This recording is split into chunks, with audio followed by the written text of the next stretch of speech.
introduce the two speakers we have today. Some of you might already know Kate and David. Kate Cahill from MEND and David Wagner from BackPack Pals.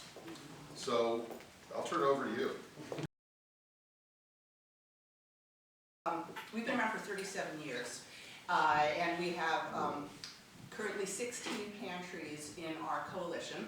We have 8 of them in Newark, so we focus on urban hunger, and then we have another 8 in the suburbs.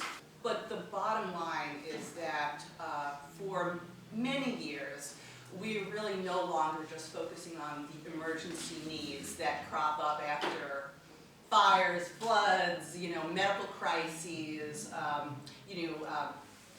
static events that might send someone to, or some family to a food pantry for a while and maybe they get back on their feet. But we've really changed our focus to think about what are those root causes and really how to get to them, because that's the only way we're going to shorten our pantry lines.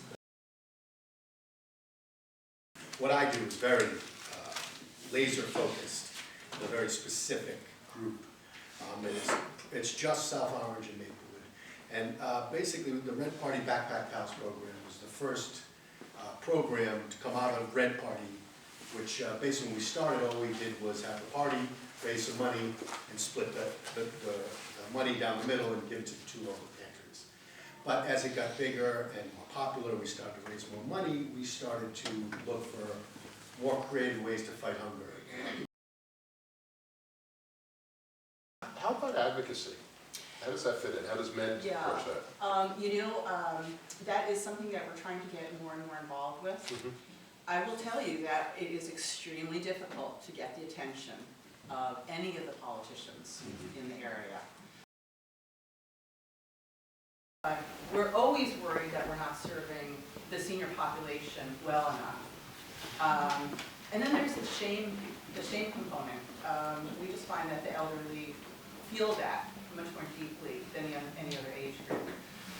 So, and then they've also got their own health issues. So, a lot of times you really, can't give them an apple, but you can give them a banana. So, you have to think about kind of your food and what works, physically for them as well. So, and then you do a lot of TLC.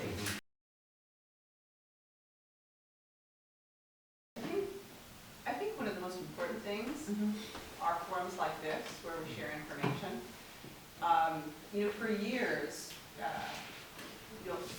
food pantries and anti-hunger organizations sort of operated independently.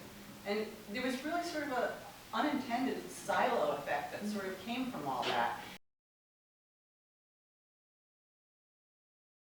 So we have a pretty big need for volunteers, and we like to expand that because we don't want to burn out the people that we do have.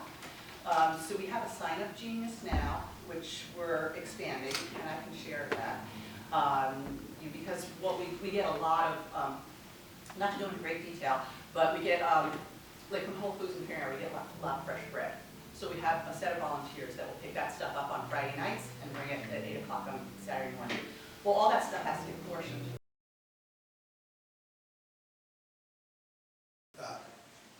We don't do anything over the summer because we don't know who they are and where they are. And at one point we were partnering, we had met with someone from the federal government who had programs feeding kids on the summer program. But those only work in towns that have a certain income level, and they actually have to have the kids be able to come to some sort of together at some sort of camp, a site, and they would pay for it. We would have to organize it. All our donors and volunteers go away, and more of our patrons come. So yeah, and I wish we had a feeding site here.